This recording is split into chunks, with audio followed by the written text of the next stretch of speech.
Welcome back, guys. We have the lovely, intelligent, beautiful wealth of knowledge, Nurse Rose with us, back with part two. And she's just been dropping so much value bombs that we just got to keep going. We just got to keep it going.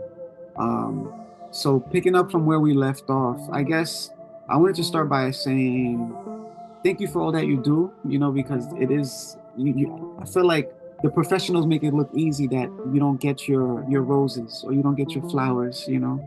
Um, so uh, we were talking about the problems and things like that, things we wish we would improve, like but on the positive end, what are some things that that would benefit other nurses in their spaces, what tools that they're not using, apps, chat GPT, all these new items that are now like tools that are making your day easier, time efficiency, like what, you know, the floor is yours. Sure. So I think the most underrated resource that nurses have are other nurses. Mm, A lot of times we hear like nurses eat their young, but the reality is nurses can educate other nurses. So because a nurse in one area is privy to something that another nurse in another area is privy to, the commingling and the sharing of that knowledge creates more intelligence, more of a data support for their actual community. So the most undertapped resource is another nurse, and mm, that's what I would say. okay. And so when nurses then work together and share their knowledge, right, the resources are just infinite. Mm, And so that would be my biggest suggestion for nurses. Like, look around and see if there's another nurse who's doing something that you want to do. And no, I'm not saying like become that nurse. That is not what I'm saying. But, look and see what resources that they have that you can benefit from. And maybe then you see three nurses that you like what they're doing and that you see what they're doing. Use all three of them until you find what works for you. And then once you find what works for you, you then replicate that. And then you become successful yourself. And guaranteed, there will be coming other nurses who are going to need to learn from you. And so, in order for someone to be able to learn from you, you have to stay true to who you are and what you've learned. So, put together your knowledge and then let someone else learn from you. And then we just keep on rinsing and repeating. mm. So, another nurse is my opinion, like the top resource. I always think people, places, and things, So nurses is people, is places. Is there like websites? Is there functions? Is there off the clock, lounge, girls' night? Like, how do we create? Like, is there an ego in the space? Is it hard Oh, to? yes, Mm, definitely their egos, unfortunately. okay. There's definitely egos. So I do think removing egos helps. However, right, the ego is not as prevalent, I say, in the virtual realm when you're not aware of it. If that makes sense, right? So, for example, someone might come and see someone who has a lot of ego in their nursing space and they're gatekeeping and they're not telling others about what they're doing, and they might not even be aware of it, Are they right? gatekeepers? Like, I Yeah, mean, there are a lot of gatekeepers. There are a lot of gatekeepers. I mean, and even sometimes, even I would have to say myself, I would have to say that where I'm not a gatekeeper, I don't think I'm a gatekeeper. I'm sure there are things that I do hold for me alone, because then we all do also have to be our unique selves, right? So there's a degree of gatekeeping in everyone. I just have to just say that, I believe. did you experience somewhat in your upbringing? Maybe it was because I know 2 decades of experience, so I know you have Oh to yeah. have a piece of Oh everything. yeah. Did you And that's overcome it? Did you like say, I don't need this person? Like, how did you overcome that of those emotions? I ended up learning the hard way, because if someone wasn't going to help me, I was still going to do it. It's just I was not going to have help. Mm, So, yes, when I wanted to start my practice, I was looking around for help and I did not get help. mm, And so that is why, in 2016, I finished my program and I went to starting my practice at that point. I had no one to help me. No one, like no big resources on how to start a practice.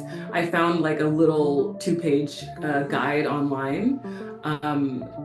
So I've created materials to help individuals. So books.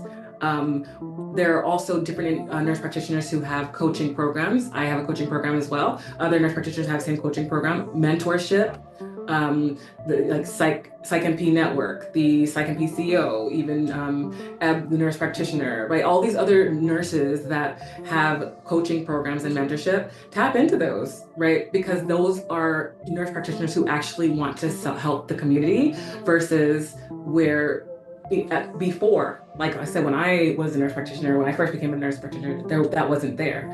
And so these are newer things that I'm seeing now, but no, they were not around. The older nurses were like, you want to do what? You're a new grad. And like I said, I went into the nursing program knowing that I was going to start my practice. Mm. So there wasn't even a like, if I'm going to do it, it was about when. And so even though I was in school asking for tools, looking for tools, there were no tools to be had. So I did my research. Uh-huh. What's that? End goal in mind already. It was already in mind.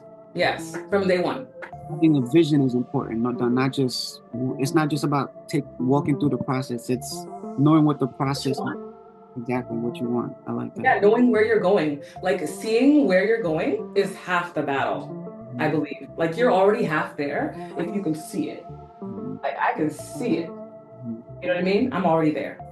Mhm. So knowing who you can, like knowing what resources you have, knowing where to go, and what, like what you're saying, like, and what means read, um, stay curious, ego to the ground. Sometimes you can be the student.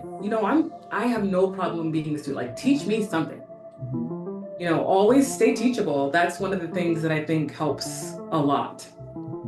So you just triggered something special. That's something that resonates in my soul, which is I have this book by this. There's a He's like a billionaire on Google. His name is Tillman Fertitta. He's the owner of an NBA team, and in a recent interview, he said he has something he calls because they were asking him about his principles, and they asked him like what's one of his principles, and one that stuck with me is he has something he calls the 95% rule. So he says like if he walks into a store, he gets greeted, the floor's clean, everything's he knows what that company is doing to get a 95 on a test and pass. And essentially I correlated everything he said into our autopilot. We all have this thing that we can just do blindly. Like we don't need, so to me, that's my 95, like, so I reverse engineered the 95% rule to say, if I know what my 95 is, and that could be in cooking, that could be in work, that could be gym, that can be relationships. Um, for me, it's media, production, photography, video. If I know my 95, I also can work on my 5%, you know? So it's like if you know what your 95 is, then you know what your five is. So that kind of helps me just flow through anything in life now because I'm like, I know what my autopilot is, like. So in the present day, you know you're 95 because I feel like everything's probably super easy for you now. Do you still feel No, like that you're is not the case. I am still learning. feel like would you like to share anything that you feel like is your 5%? Because you're passing with the night, like, what would be an example of your 5%, or something? Yes, so my 5% is I'm learning to be a better speaker, number one. Okay. Because in order for me to teach, I have to to deliver what I'm trying to say more effectively, more eloquently, more gracefully, less thorny, less brashish, because I'm definitely got brash down pat. Okay. Additionally, I am learning how to be better at business finances, right? I can definitely start up to make money. Mhm. Definitely start up to make money. Like I can get the money flowing quick. It's about though the consistent maintaining of those funds and then leveraging that to make additional funds in a long game. This is not a sprint; it's a marathon, right? So it's about the long game of finances. I definitely see where funds should be invested. I'm like keen on that. But then again, I also don't know a lot of things about investment altogether as well too, right? So I have so much to learn. So there. I'm also learning about entrepreneurship and business because I'm a nurse. You know what I'm saying? Now, yes, I have learned a lot of trial and error based entrepreneurship skills. A lot of my business training is because I failed so well. So in my 95% is a lot of failures, a lot of failures. So I fail pretty good. I fail forward a lot, and I'm not afraid to fail at this point of the time because of the fact that I failed so much. Now the failures, I'm like, what are you teaching me? Can I pause you real quick? So, Yeah. just for the viewers, do you notice how she said it so positive? I failed for you weren't like I failed for like you kind of were like like how important is it to have that positive mindset and not look at your failure as a setback and as a learning experience? Because you definitely kept the value from those experiences because you were like you said it with a smile almost. Some people would have like It withdrawn. was always the case. That was not always the case. But lately, like I want to say like the last 2 years, year and a half maybe, that I see it that way. Before it was not the case. But definitely our failures are the stepping stones to our success. And I'm 100% sure on that. So Definitely. I also feel like you have like like it's a two-parter. It's like you're not complacent. You don't have that I'm happy where I am mentality. And it also says that you have a relationship with yourself because you don't, you know what I mean? Like, what's behind that? That the moment we are stagnant, that's when rust starts to grow, right? Like if you think you're a piece of metal, if you don't shine that metal, you get rusty. And what happens when you get rusty? You start to get a little bit brittly and you start to break, Mhm. get a little holy. So in order for you to be that polished, you know what I'm saying? Like gold tooth-esque person, you got to keep on shining, rubbing it, massaging it, caressing it, becoming who you are. Like we're in a constant state of becoming. Like in the moment that we forget that, we're obsolete. Mm, wow. So what are some tools or books or like what keeps your sword sharp? Because say iron sharpens iron. Like what keeps you sharp? Working out, eating. Like what is your thing? Listening to others what's the that secret? are further along than I am, right? Definitely reading right now. If I can look at a few of the books on my bookshelf that help me, um, The Power of Power, How the World Sees You, Think and Grow Rich, The Laws of 48 Laws of Power, um, running. I don't. I used to run. I used to run cross country, and now I'm more of a swimming um, person. I was a track and field cross country, so I'm a runner too. Okay, yes. Even the Fire and Fury is on my bookshelf. So learning from people who you would not have thought to be someone you could learn from. Mhm. There's a teacher in everyone. Mhm. Just And have so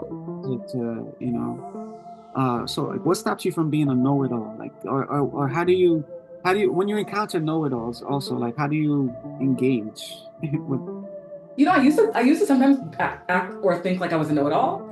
And then I saw this thing was like, the most unhappy people know everything. mm, And then I started laughing. I'm like, that is so true, right? And so what stops me from being a know-it-all is like, dude, no one knows anything. And then even like not Confucius, it says the wisest man knows nothing. You know what I'm saying? If I know that someone is so wise and they're a philosopher and they are saying that the wisest man knows nothing, how then can I come behind someone and think that I know everything? Like absolutely negatively, no, I don't know everything. And every day when I'm talking to someone, I'm like, what can they teach me? What can they teach me? Because if I can stay in that zone, that means I'm already going to be further along than I was yesterday. And that's my goal every day. And I always say, like, just the fact that I'm learning from somebody who's way ahead of me, I'd rather make their mistakes because I know at least I'm failing forward, as you said, versus not having that knowledge at all, and I'm making these type of mistakes instead of those types of mistakes, you know? So Exactly. I mean, and then you think of why would though someone come behind me and have to make the same things that I made? I'm telling you, like that is a no-go because look at me. Like I'm like, use my example. I did this, and now mind you, it might still work for you because everyone is different. But let me just give you my experience, and then you can figure out what you want to do with that knowledge. you know what's behind the door. Sometimes yes, because you've done that. You've been there. You've like I've started three different, no, four different practices. Like I've started a lot of practices. I've been there, done that. You know, I've done it a lot. Mm. So, how do you envision the future of psychiatric mental health nursing in the next decade? I think that we, as psychiatric nurse practitioners, and I say we because it's going to be a global decision to be more empowered. Mm, So it's imperative that we see our profession in a view of what we can do versus what we do not have and what we cannot do. mm, So if we are able to see our profession as in abundance, I would say, then that means that we must abundantly continue to strive to protect and serve our communities. Because only by living in our abundant state to the maximum length of what our degrees can do, that is the only way that we can make an implement change. The change, yes, we can infiltrate systems that are already existing, but we ourselves are a system. So if we see ourselves as a system and we then abundantly push to the best of our power to what we can do, we're unstoppable. mm. Unstoppable. Unstoppable. I always say to um, make space for the new, we have to let go of the old. So, what are some things you believe should basically stop immediately, or you wish you would see less more of, and what it should be replaced with, I guess? Like any specific examples? Yeah, sure. Like, oh, did the doctor approve that? Or did they let you do it? No, they did not let me do it.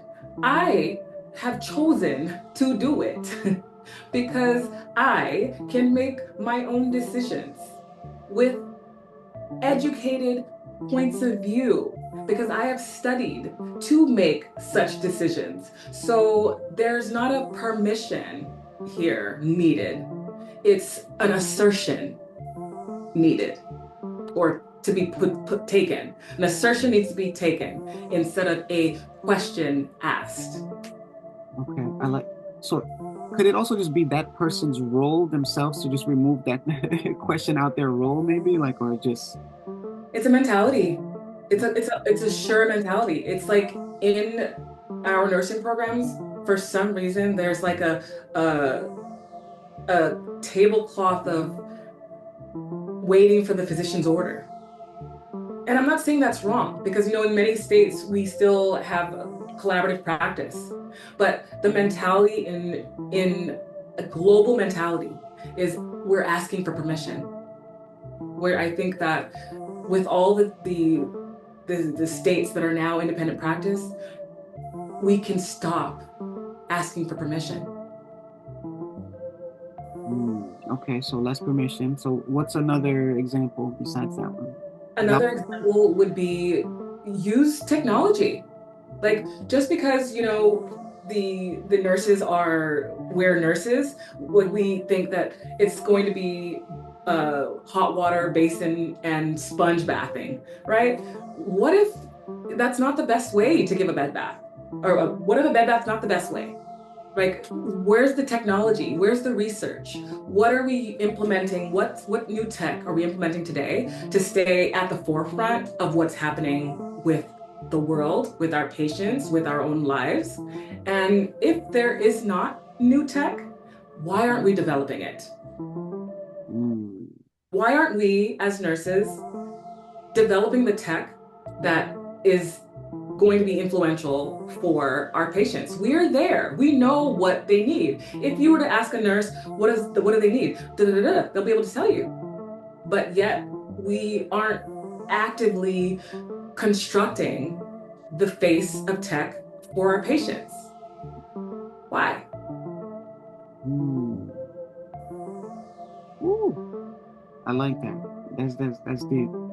Um, so now I kind of just want you to flex on everybody, pat yourself on the back. Um, what are milestones in your journey that you just that you feel like help make you who you are, like, or accomplishments, like, or I'm just asking you a bunch of questions, but was there like a coming of day, like, wow, I made it, like, wow, I'm here, like, I'm me, nobody else is like me, like, or like, what was your those defining moments? I think the defining moment is is every day, actually. It's every day. Waking up and like having someone like tell me um or say, "Hey, Nurse Rose." And I'm like, like you know me? You know, because they're like, "Yeah, I know your energy." So every day knowing that something that I've just done in me, like being myself, that has made a difference, that for me is the creme de la creme. That does it for me. Like knowing that just by being myself, because I was bullied as a child. I was not the cool kid. They used to call me alien. And so right now, though, I actually like the fact that my thoughts sometimes are perceived as alien. Like, yeah, my thoughts are a little bit out there. If you really get down to the nitty-gritty of my thoughts, you'd be like, okay, huh, right? But I relish that now. And so I'm like, maybe back then they knew something that I didn't know. But I lean heavily into that now. I like that. It reminds me of like, because I relate to what you said, because it's like having a herd mentality, and we're not in the herd mentality, so it's okay. So once you realize they're more like them and you're uniquely you, it's like, oh, I'm doing it right. I'm actually doing it right. And that's something to lean into. Listeners, viewers, whoever's, that's, if you feel those feelings, that's something to lean into and not to compromise, because it's so easy to compromise. Because what happens is you feel like the validation is with the crowd, and um, it's not. That's something I learned later on in life. It's like the validation is not in the crowd, because if the celebrations is what gives you life, then the boos are gonna kill you. Or however that quote is. I definitely said it funny, but you know what I'm talking about. And Yes. you know, I think mhm. it's like the thing of, to try to be yourself in a world where everyone else is taken. Like Ralph Waldo Emerson, right? Everyone else is taken. Like there's so much power in just being you, uniquely you, and not even afraid to be you in this world, because that is what the world needs. The world needs more of people not afraid to be themselves. Because 9 times out of 10, what that person has to offer the world is something that we've never even seen before. I call it loop breaking. There are people who are loop breakers. I believe that we have a daily loop, a weekly loop, a monthly loop, and even a yearly loop. And basically, we keep doing these things until we realize it's not healthy, and then you start. It's like habits. And then you start maybe lifting, you start eating, you start reading, and now you create a whole new loop. And now on top of that loop, you go, no more lounge, more of this. More, it's like this adding subtraction game to me, in my opinion. Um, Yes. mhm. So do you, Yeah. so I guess if you were talking to an aspiring nurse, somebody who wants to be a nurse practitioner, um, what are like five tools or advice that you feel like would you'd like to share with them? Okay, sure. So I guess the number one thing, the other tool would be ChatGPT. Get an AI. Whatever the AI is that works for you, get an AI tool. I do believe that AI is going to be at the forefront of wherever we're going. So AI, it doesn't necessarily have to be ChatGPT. It can be an AI phone, it can be an AI shoe, an AI anything. Make your job easier by using some AI and or train AI to be like a second version of you, if that makes sense. Because then if you're training AI based on your thoughts, it might even take you even further than when you're even able to take your own thoughts. So Like that's one. chatbots, I guess. What's that? Chatbots, I think they're called. Yeah, chatbots. Yes, personalized chatbots. Um, yes. So that's one. Two, if whatever that someone had told you in the past that made you feel like you were less than, put that in the trash. Throw it out. Get rid of it, right? Because where you're going, you need to be more than. And Mm, that's not going to serve you. Whatever they told us in the, it's not going to serve you. You need to hold on to what is going to serve you. So take the positive view, take the good things and bring that with you. All those other negative things, leave them in the past, right? Remember them because you do need to remember where you've been to remember where you're going, but don't carry it every single day. Like leave it in your trunk or something, right? If you have to. Number three, read, stay hungry, stay curious, consume knowledge like as if it's your last. Because I feel like there's going to come a time where we're not going to have access to the amount of knowledge that we have now. And if we do not consume the knowledge that we have available, then who will we be? all right, guys, we have like 3 seconds left, but she has been amazing. Yes. Okay. I didn't realize the time, but wow, yeah, that was really Very